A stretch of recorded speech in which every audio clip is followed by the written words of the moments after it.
માણસો કેમ લડે છે? આપણે કંઈક સારું કરતા હોઈએ કે પ્રગતિ કરી રહ્યા હોઈએ ત્યારે આજુબાજુના કેટલાક કાગડાઓ કેમ ઊંચા નીચા થવા લાગે છે?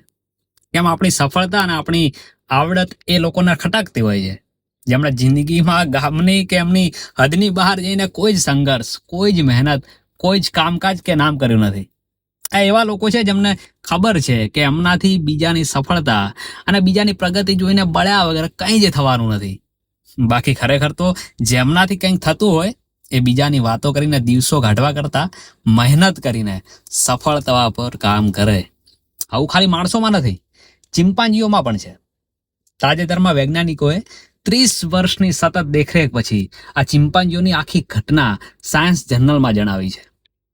યુગાન્ડાના નગોગો જંગલમાં 200 ચિમ્પાન્જીઓનું એક વિશાળ જૂથ 20 વર્ષ સુધી શાંતિથી રહેતું હતું. 2015માં તે બે જૂથમાં વહેંચાઈ ગયું. 2018થી શરૂ થયેલા લોહિયાળ ગૃહયુદ્ધમાં એક જૂથે બીજા જૂથના 7 પુખ્ત નર અને 17 બચ્ચાઓને મારી નાખ્યા. વૈજ્ઞાનિકો કહે છે કે તેઓ બધા પોતાની સફળતાના શિકાર બન્યા. એક સમયે આ 200 ચિમ્પાન્જીઓ એકબીજા સાથે રમતા, સાથે શિકાર કરતા, સાથે બચ્ચાઓ પેદા કરતા અને પાડોશી જૂથો પર હુમલો કરીને પોતાનો વિસ્તાર વધારતા હતા. બધું શાંતિપૂર્ણ હતું, પરંતુ અચાનક 3 વર્ષમાં જ બધું બદલાઈ ગયું. જૂના મિત્રો હવે એકબીજાને મારવા લાગ્યા, નરોને માર્યા, પછી બાળકોને પણ ન છોડ્યા. અત્યાર સુધીમાં 24થી વધુ મોત થઈ ચૂક્યા છે.